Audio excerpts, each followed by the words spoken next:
ഇനി നമുക്ക് fourth question. Consider V be the set of all ordered pairs of real numbers A1 A2 B1 B2. A1 A2 ഒരു A1ഉം A2ഉം real നമ്പറാണ്, ഒരു ordered പെയറാണ്. B1 B2ഉം B1ഉം B2ഉം റിയൽ നമ്പറാണ്, ഓർഡേർഡ് പെയറാണ്. ആൻഡ് സി ഒരു റിയൽ നമ്പർ. അങ്ങനെയാണെങ്കിൽ with the standard operation of addition is defined by A1 A2 plus B1 B2 equal to A1 plus B1 A2 B2. ഇതാണ് സ്റ്റാൻഡേർഡ് വെക്ടർ അഡീഷൻ. ഇതാണ് standard vector addition. അതാണ് ഇവിടെ define ചെയ്യുന്നത്. Vector addition ഇതാണ് പറയുന്നത്. കൂടാതെ and non standard definition of scalar multiplication defined by C into A1 A2. C എന്ന് പറയുന്ന സ്കെയിലറിനെ ഒരു ഓർഡേർ പെയർ കൊണ്ട് മൾട്ടിപ്ലൈ ചെയ്താൽ കിട്ടുന്നത് ആദ്യത്തെ CA1 ആയിരിക്കും, രണ്ടാമത്തെ 0 ആയിരിക്കും. ഇത് നോൺ സ്റ്റാൻഡേർഡ് ആണ്. സ്റ്റാൻഡേർഡ് മൾട്ടിപ്ലിക്കേഷൻ എന്ന് പറഞ്ഞാൽ C ഇൻറ്റു A1 A2 എന്ന് പറഞ്ഞു കഴിഞ്ഞാൽ സ്റ്റാൻഡേർഡ് മൾട്ടിപ്ലിക്കേഷൻ CA1 CA2 ആണ്. ഇതാണ് ഓർഡേർഡ് പെയർ കിട്ടേണ്ടത്. പക്ഷേ ഇവിടെ നമ്മൾ സ്കെയിലർ മൾട്ടിപ്ലിക്കേഷൻ ഡിഫൈൻ ചെയ്യുന്നത് ഇങ്ങനെയാണ്. രണ്ടാമത്തെ കോർഡിനേറ്റ് 0 ആണ്.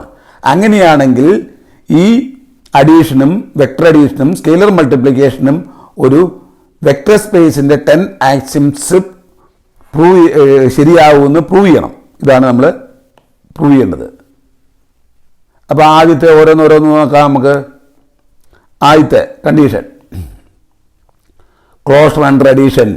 ഇത് U, ഇത് V. അങ്ങനെയാണ് U പ്ലസ് V ഇതായിരിക്കും. U plus V. ഇതൊരു ഓർഡേർഡ് പെയർ, ഇതൊരു ഓർഡേർഡ് പെയർ. ഇതൊരു റിയൽ നമ്പറാണ്, ഇതൊരു റിയൽ നമ്പറാണ്. അപ്പോൾ ഇതൊരു ഓർഡേർഡ് പെയറാണ്. അപ്പം രണ്ട് ഓർഡേർഡ് പെയർ നമ്മൾ ആഡ് ചെയ്താൽ കിട്ടുന്ന ഒരു ഓർഡേർഡ് പെയറാണ്. അതുകൊണ്ട് ക്ലോസ്ഡ് അണ്ടർ അഡീഷൻ അത് ശരിയാണ്. പിന്നെ U പ്ലസ് V, ഇതാണ് U പ്ലസ് V. അതെന്തായിരിക്കും? V പ്ലസ് U ആയി. അത് കമ്മ്യൂട്ടേറ്റിവിറ്റി ആണ്. U plus V equal to V plus U. അതും ശരിയാണ്. ഇനി മൂന്നാമത്തെ associative of addition U plus V plus W. U plus V plus W equal to നമ്മൾ ഇത് കറക്റ്റ്, ഇത് ചെയ്ത് നോക്കാം. അപ്പോൾ ഇവിടെ എന്ത് കിട്ടും? U plus V plus W എന്ന് കിട്ടും. U plus V plus W എന്ന് കിട്ടും. അപ്പം അസോസിയേറ്റീവ് ഓഫ് അഡീഷൻ ശരിയാണ്. അസോസിയേറ്റീവ് ഓഫ് അഡീഷൻ ഇത് നിങ്ങൾ ചെയ്യണം, എഴുതണം. പരീക്ഷയ്ക്ക് ഇത് എഴുതേണ്ടി വരും. ഈ സ്റ്റെപ്പ് എഴുതേണ്ടി വരും. പിന്നെ അഡിറ്റീവ് ഐഡന്റിറ്റി 0 എലമെന്റ് എടുക്കുക. 0 ഈക്വൽ ടു 0 എന്ന് പറയുന്ന ഓർഡേർഡ് പെയർ എടുക്കുക. അപ്പോൾ U പ്ലസ് 0 എന്തായിരിക്കും? U പ്ലസ് 0 ഇത് U തന്നെയായിരിക്കും. U തന്നെയായിരിക്കും. അപ്പോൾ U plus 0 equal to U. അത് കിട്ടി. അപ്പം അഡിറ്റീവ് ഐഡന്റിറ്റി ഉണ്ട്. ദെൻ അടുത്തത് എന്താ? അടുത്തത് നമ്മൾ നോക്കുന്നത് അഡിറ്റീവ് ഇൻവേഴ്സ് ആണ്. U ഇതാണെന്ന് വിചാരിക്കുക. അങ്ങനെയാണെങ്കിൽ മൈനസ് U ഇതായിട്ട് എടുക്കുക. അത് ഒരു ഓർഡേർഡ് പെയർ ആയിരിക്കും, മൈനസ് U. അങ്ങനെയാണ് U പ്ലസ് മൈനസ് U എന്തായിരിക്കും? 0. അഡിറ്റീവ് ഐഡന്റിറ്റി കിട്ടി. അപ്പോൾ 0 എലമെന്റും സാറ്റിസ്ഫൈ ചെയ്യുന്നുണ്ട്. ഇനി നമുക്ക് നോക്കാനുള്ള 6 closure under scalar multiplication. C ഒരു റിയൽ നമ്പർ, U ഒരു ഓർഡേർഡ് പെയർ. അങ്ങനെ C ഇൻറ്റു A1 A2 എന്താണ്? ഇങ്ങനെ കിട്ടും. നോൺ സ്റ്റാൻഡേർഡ് മൾട്ടിപ്ലിക്കേഷൻ ഇങ്ങനെയാണ്. അപ്പം ഇതും ഒരു ഓർഡേർഡ് പെയറാണ്. അപ്പം ഒരു റിയൽ നമ്പറിനെ ഒരു ഓർഡേർഡ് പെയർ കൊണ്ട് മൾട്ടിപ്ലൈ ചെയ്താൽ കിട്ടുന്നതും ഒരു ഓർഡേർഡ് പെയറാണ്. അപ്പം ആ ഓർഡേർഡ് പെയറും Vയിലുണ്ട്.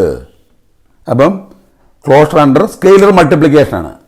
ആദ്യം നമ്മൾ Uവും Vയും ഓർഡേർഡ് പെയർ ആണെങ്കിൽ U plus V ordered pair ആണെന്ന് പറയണം. അതാണ് ക്ലോഷർ അണ്ടർ Uവും Vയും ഓർഡേർഡ് പെയർ ആണെങ്കിൽ U plus V ordered pair ആണ്. അതുപോലെ മൾട്ടിപ്ലിക്കേഷൻ C ഇൻറ്റു Uവും ഓർഡേർഡ് പെയർ ആണ്. അപ്പം closure under scalar multiplication. Then distributivity of scalar multiplication over vector addition. അപ്പം നമുക്ക് പ്രൂവ് ചെയ്യേണ്ടത് K into U plus V. അത് KU പ്ലസ് KV ആണെന്ന് പ്രൂവ് ചെയ്യണം. അതിന് നമ്മൾ ആദ്യം ഇതെടുത്തു, LHS എടുത്തു, K into U plus V. അതിങ്ങനെ K ഇൻറ്റു ഇതും കൊണ്ട് മൾട്ടിപ്ലൈ ചെയ്യുമ്പോൾ സെക്കൻഡ് ഈ കോർഡിനേറ്റ് 0 ആയി പോയി. അപ്പോൾ ഇങ്ങനെ കിട്ടി. ഇനി ഇതിനെ എടുക്കുക, RHS എടുക്കുക. അതിങ്ങനെ എടുത്തപ്പോൾ ഇതിൻ്റെ ഫസ്റ്റ് കോർഡിനേറ്റ് 0 ആയി പോയി, ഇതിൻ്റെയും സെക്കൻഡ് കോർഡിനേറ്റ് 0 ആയി പോയി, സെക്കൻഡ് കോർഡിനേറ്റ്. അപ്പോൾ ഇങ്ങനെ കിട്ടി. അതാണ്. അപ്പോൾ നമുക്ക് എന്ത് കിട്ടി? ഇത് രണ്ടും ഇതുണ്ടോ? ഇത് രണ്ടും തുല്യമാണ്. ഇതും തുല്യമാണ്. അപ്പം LHS ഈക്വൽ ടു RHS. അപ്പം K into U plus V equal to K U plus K V. അത് കിട്ടി. അതാണ് distributivity of scalar multiplication or vector addition. Then നമുക്ക് പ്രൂവ് ചെയ്യാനുള്ളത് ഡിസ്ട്രിബ്യൂട്ടിവിറ്റി ഓഫ് സ്കെയിലർ അഡീഷനാണ്. സ്കെയിലർ കൊണ്ടുള്ള അഡീഷൻ. അപ്പം കെ പ്ലസ് എം, കെയും എമ്മും സ്കെയിലർ ആണെങ്കിൽ, കെയും എമ്മും സ്കെയിലർ ആണെങ്കിൽ K plus M into U, K plus M into U എന്താ? ഇത് കിട്ടി. ഇനി K U plus M U എന്താണ്? അത് സിംപ്ലിഫൈ ചെയ്ത് കഴിഞ്ഞാൽ ഇങ്ങനെ കിട്ടും. ഇത് രണ്ടും ഒന്ന് തന്നെയാണ്. ഇത് രണ്ടും ഒന്ന് തന്നെയാണ്. അപ്പം എന്താ? ഇത് രണ്ടും തുല്യമാണ്. അപ്പം K plus M U equal to K U plus M U. അത് കിട്ടി. ഇനി നമുക്ക് 9 അസോസിയേറ്റീവ് ഓഫ് സ്കെയിലർ മൾട്ടിപ്ലിക്കേഷൻ ആണ്. അപ്പം K into M A one A two ഇങ്ങനെ sorry K into M A one A two ഇതാണെന്ന് പ്രൂവ് ചെയ്യണം. അപ്പോൾ നമ്മൾ ആദ്യത്തെ എടുത്തു K into M A one A two, അതിങ്ങനെ കിട്ടി. ഇനി ഇതെടുത്തു, അത് നമ്മൾ മൾട്ടിപ്ലൈ ഇങ്ങനെ കിട്ടി. അപ്പോൾ ഇത് രണ്ടും തുല്യമാണ്. അപ്പോൾ ഇത് രണ്ടും തുല്യമാണ്. അപ്പോൾ എന്താ? ഇത് രണ്ടും തുല്യമാണ്. അതാണ് അസോസിയേറ്റീവ് സ്കെയിലർ മൾട്ടിപ്ലിക്കേഷൻ. ദെൻ അടുത്താണ് ഏറ്റവും ഇൻട്രസ്റ്റിംഗ് ആയിട്ടുള്ളത്. 1 ഒരു real number, unity element 1 into U ഇങ്ങനെ കിട്ടും. അപ്പോൾ സെക്കൻഡ് കോർഡിനേറ്റ് 0 ആയിപ്പോയി, ഇങ്ങനെ കിട്ടി. അപ്പോൾ 1 ഇൻറ്റു അത് A1A2 അല്ല, 1 ഇൻറ്റു യു എന്ന് പറഞ്ഞാൽ എന്താ? A1A2 not equal to U ആണ്. ഇത് 0 അല്ലെങ്കിൽ ഇതാണ് A1A2, 1 ഇൻറ്റു യു ഇതാണ്. അതിങ്ങനെയാണ് കിട്ടുന്നത്. അപ്പോൾ A2 0 ആണെങ്കിൽ മാത്രമേ 1 into U equal to U ആവുള്ളൂ. A2 എല്ലാ കേസിലും 0 ആകണമെന്നില്ല. അപ്പോൾ 1 into U not equal to U ആണ്. ഈ പെയറിൻ്റെ സെക്കൻഡ് പെയർ 0 ആയി പോകുന്നു. അപ്പം A2 0 അല്ലെങ്കിൽ ഈ 1 into U not equal to U ആണ്. അപ്പം എന്താ? 10ാമത്തെ ആക്സിം ഫെയിലാകുകയാണ്. അപ്പം എന്താ? 10ാമത്തെ ആക്സിം ഫെയിൽ ആയതുകൊണ്ട് ഇത് multiplicate identity axiom fail. Thus V is not a vector space over R with the given operation. അപ്പം തന്നിരിക്കുന്ന ഈ ഓപ്പറേഷൻ വെച്ച് ഇതൊരു വെക്ടർ സ്പേസ് അല്ല. ഇതൊരു വെക്ടർ സ്പേസ് അല്ല. അതാണ് നിങ്ങൾ ഇമ്പോർട്ടൻ്റ് ആയിട്ട് നോക്കേണ്ടത്. ഈ ഓപ്പറേഷൻ, ഇത് വെക്ടർ അഡീഷൻ. ഈ ഓപ്പറേഷൻ നോൺ സ്റ്റാൻഡേർഡ് മൾട്ടിപ്ലിക്കേഷൻ, ഈ വെക്ടർ അഡീഷനും ഓർഡേർഡ് പെയറിൻ്റെ അഡീഷനും ഈ നോൺ സ്റ്റാൻഡേർഡ് മൾട്ടിപ്ലിക്കേഷനും കൂടെ കൂടിയാൽ ഇതെന്താവില്ല? 10ാമത്തെ കണ്ടീഷൻ ആക്സിംസ് ട്രൂ ആകില്ല. അതുകൊണ്ട് ഈ രണ്ട് ഓപ്പറേഷനും കൂടെ കൂടിയാൽ ഈ വി എന്ന് പറയുന്നത് ഒരു വെക്ടർ സ്പേസ് അല്ല. Okay, next question number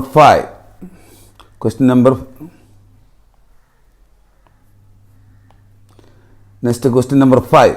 Check whether the set of all real valued continuous function over minus infinity plus infinity is a vector space.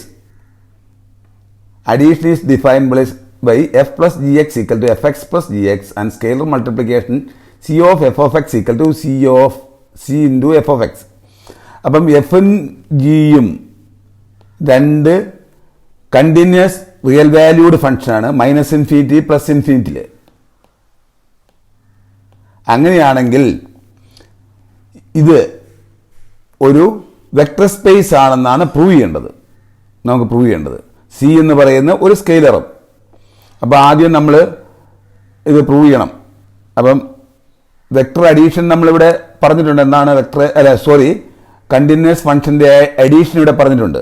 ഇതാണ് കണ്ടിന്യൂസ് ഫംഗ്ഷൻ്റെ അഡീഷൻ, ഇത് മൾട്ടിപ്ലിക്കേഷൻ. അപ്പോൾ നമ്മൾ ആദ്യം അഡീഷൻ ഇതാണ്. F plus G X equal to F X plus G X എന്ന് പറയുന്നുണ്ട്. X element 6. C of F of X equal to C into F of X, C X element 6 ഇതാണ്. Then നമ്മൾ ആദ്യം closure under addition prove ചെയ്യണ്ടേ. എഫും ജിയും continuous function ആണെങ്കിൽ F plus G U എന്തായിരിക്കും? കണ്ടിന്യൂസ് ഫംഗ്ഷൻ ആണെങ്കിൽ F X plus G X equal to F X plus G X. F എക്സും ജി എക്സും കണ്ടിന്യൂസ് ആണെങ്കിൽ എഫ് എക്സ് പ്ലസ് ജി എക്സും കണ്ടിന്യൂസ് ആണ്. അത് F X plus G X equal to F X plus G X ആണ്. അതൊരു continuous ഫംഗ്ഷനാണ്.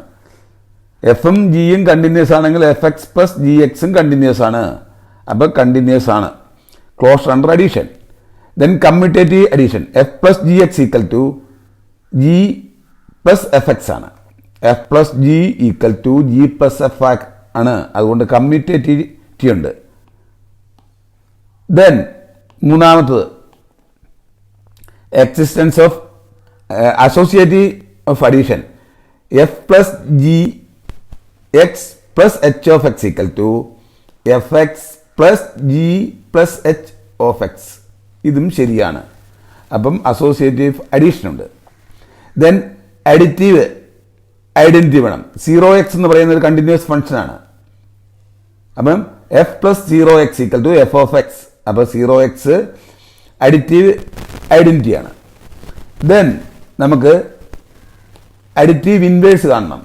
F എക്സിന്റെ അഡിറ്റീവ് ഇൻവേഴ്സ് എന്താ? എഫിന്റെ അഡിറ്റീവ് ഇൻവേഴ്സ് മൈനസ് എഫ് ആണ്. മൈനസ് എഫ് എക്സ് ആണ്. അപ്പം F plus minus F of X equal to എന്തായിരിക്കും? 0 ആയിരിക്കും. അഡിറ്റീവ് ഐഡന്റിറ്റി കിട്ടി. അപ്പം എക്സിസ്റ്റൻസ് ഓഫ് അഡിറ്റീവ് ഇൻവേഴ്സും കിട്ടി. ദെൻ മൾട്ടിപ്ലിക്കേഷൻ ആണ് നോക്കേണ്ടത്. സി ഒരു റിയൽ ആണ്. അങ്ങനെയാണെങ്കിൽ C into F of X equal to C F into X equal to C into F of X. C into F of X എന്തായിരിക്കും? ഒരു കണ്ടിന്യൂസ് ഫംഗ്ഷനാണ്. F continuous ആണെങ്കിൽ സി ഇൻറ്റു എഫ് ഓഫ് എക്സും continuous ഫംഗ്ഷനാണ്. അതാണ് നമുക്ക് prove ചെയ്യേണ്ടത്. C ഒരു റിയൽ നമ്പർ, എക്സ് ഒരു റിയൽ നമ്പർ, എഫ് ഒരു കണ്ടിന്യൂസ് ഫംഗ്ഷന്. അങ്ങനെയാണെങ്കിൽ സി എഫ് ഇൻറ്റു എക്സ് അതെന്തായിരിക്കും? C into F of X ആയിരിക്കും. അതും ഒരു കണ്ടിന്യൂസ് ഫംഗ്ഷനാണ്. അതാണ് നമ്മൾ ഉറപ്പ്. ദെൻ ഡിസ്ട്രിബ്യൂട്ടീവ് പ്രോപ്പർട്ടിയാണ് അടുത്ത് പ്രൂവ് ചെയ്യേണ്ടത്. Distributive property of scalar multiplication. അപ്പോൾ എന്തായിരിക്കും? C into F plus G X equal to C of X plus C into G of X ആയിരിക്കും. അപ്പോൾ അതും ശരിയാണ്. Then distributive property of scalar addition. C plus D F of X equal to സിയും ഡിയും സ്കെയിലറാണ്. C F of X plus D F of X. അടുത്തത് associative scalar addition, scalar multiplication. C into D F of X equal to c d into F of X. അപ്പോൾ അതും ശരിയാണ്. പിന്നെ scalar multiplication, identity element of scalar multiplication. 1 എന്ന് പറയുന്നത് ഒരു real number ഉണ്ട്. 1 into F of X equal to F of X. അപ്പോൾ 10 conditions ആയിട്ട്. Since all vector space actions are satisfied, therefore the set of real valued continuous function minus infinity ഇൻഫിനിറ്റിയുടെ ഇടയിലുള്ള continuous function എല്ലാം ഒരു vector space ആണ്.